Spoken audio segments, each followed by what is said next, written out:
Hi Aries, how we doing today? I hope all is well. All right, I'm trying to really kind of get down a schedule for the monthlies. I'm working about 40 some hours a week, so I'm trying to navigate that.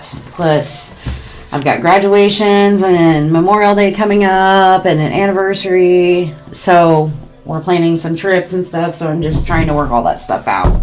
So these are actually running a little bit late, so I apologize. All right, we're going to do your monthly read for June. All right, and we're going to ask a question. I'm going to read from a book, and then we're going to get into the tarot. All right, it's going to be, did I already say Sun, Moon, Rising, and Venus? See, I'm already losing my mind. All right, what do we have for Aries going on for the month of June? All right, what do we got? Can I safeguard what is sacred to me? The meadowlark. Protect. All about protecting what is sacred. Now I gotta dig through this lovely deck to try to find this so I can read it for you. Because the meanings are really kind of cool.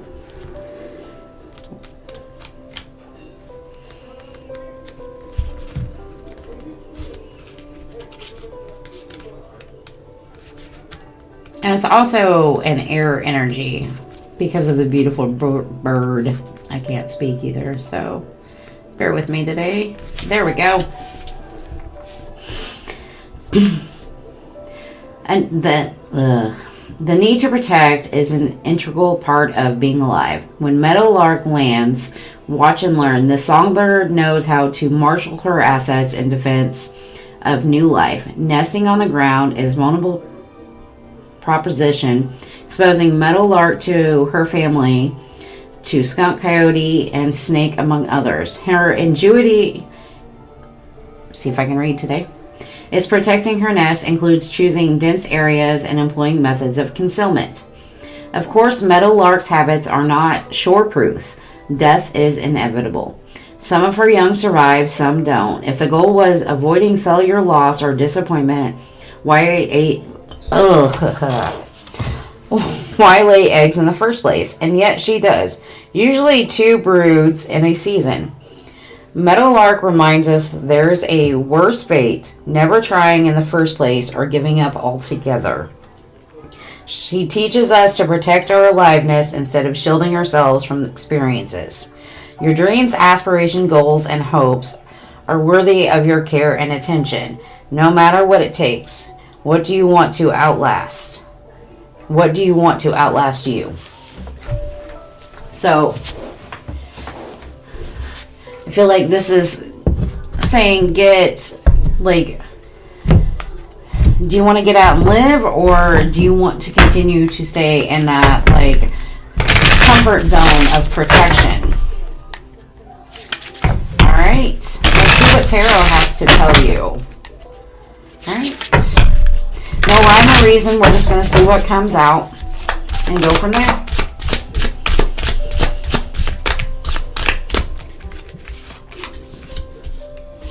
It's that Hermit card. You know, keeping to yourself. Maybe you're on some kind of inner path journey. We have the moon coming out in reverse. I like this. I feel like if you've been in some kind of comfort zone, like you're starting to get out of that. Maybe you're starting to, I see maybe forge the path ahead of you or see the path ahead of you. It's kind of like being unblind.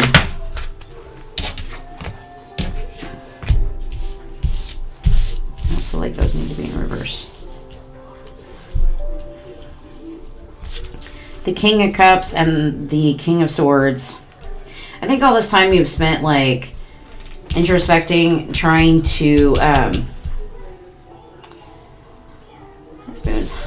feel like this is really just kind of releasing.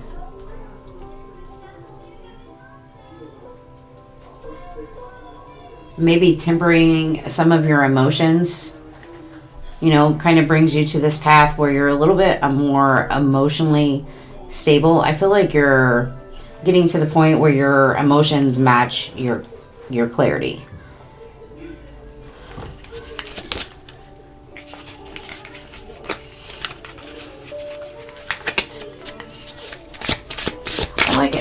so far. We'll see what else.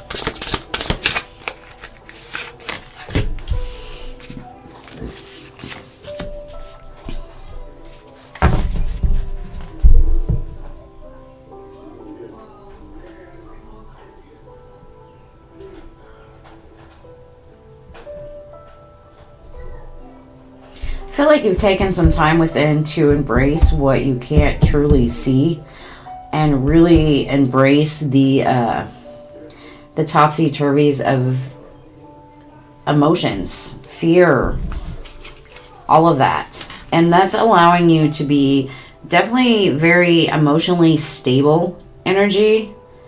And I feel very mentally and emotionally balanced together. It's kind of like an aha moment. And we have the Temperance also, which tells me that it's like the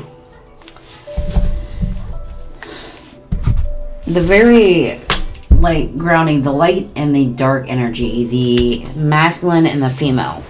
So like, I don't know, some sort of like mastery. I like it. Whatever it is, I like it.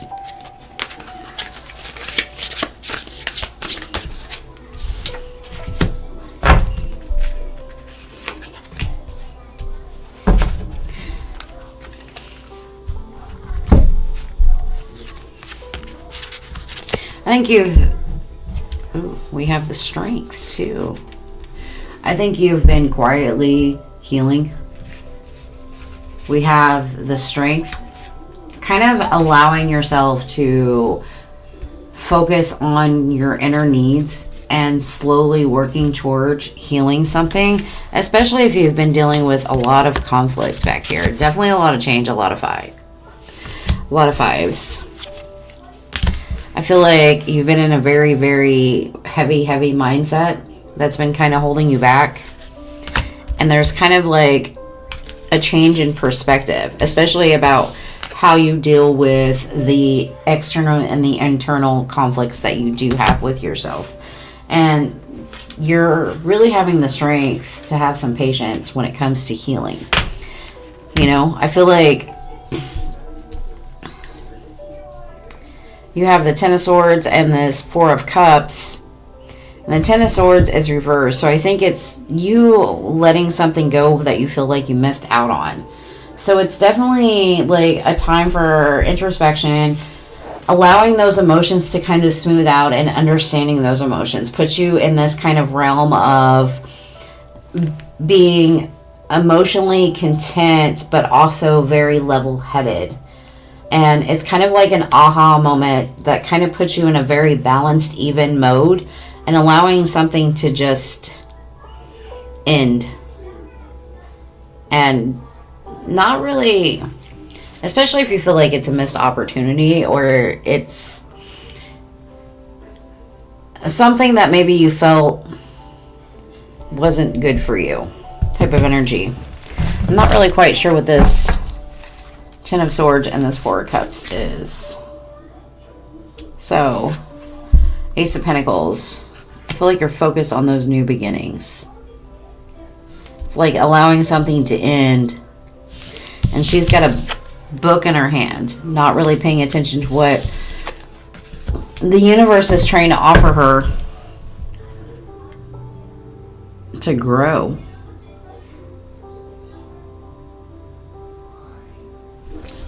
I kind of like this for you. It's like taking a time out, balancing out emotions, getting level-headed, clear-minded. Got a little light spark to recap. Little balance going on. Just allowing something in, especially if you feel like it's a missed opportunity. This Ace of Pentacles kind of got me thrown off.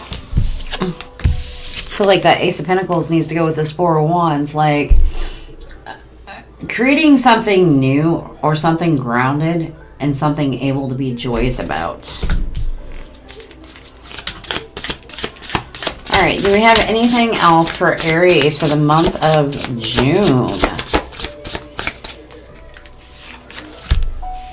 Ooh, I like that.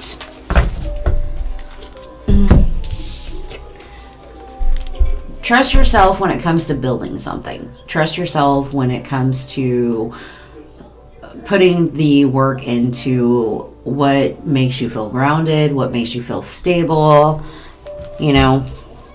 And I feel like that kind of keeps you out of your head.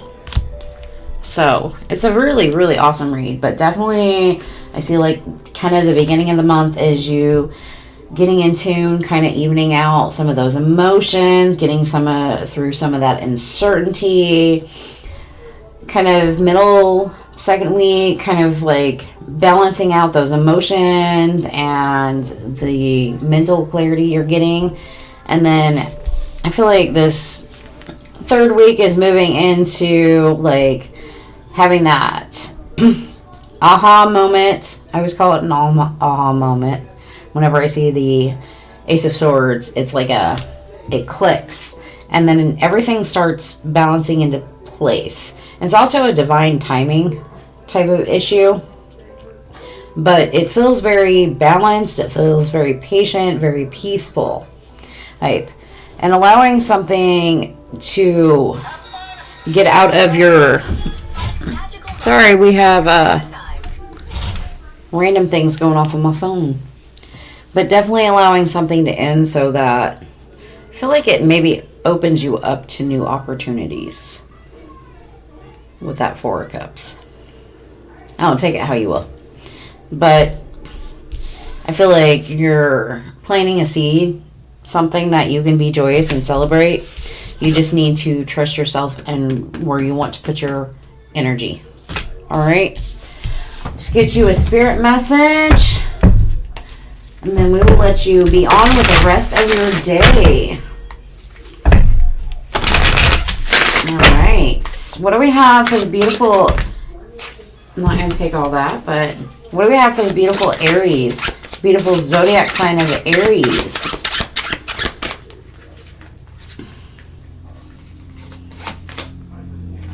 We have grouse. It's very interesting looking. I don't really know what that is. If you do, please put them in my comments. Express yourself through rhythm and movement, drumming and dancing. Oh, joy. All right, focus on your joy. All right, I love that. Ooh, and cardinal. The polarities of your spiritual pursuits and physical pleasures are out of balance, so do whatever is necessary to bring them back into equilibrium. I love that. I feel like that's that King of Cups and King of Swords energy. All right, Aries, that's what I got for you guys. I hope you guys have a great day. Thanks.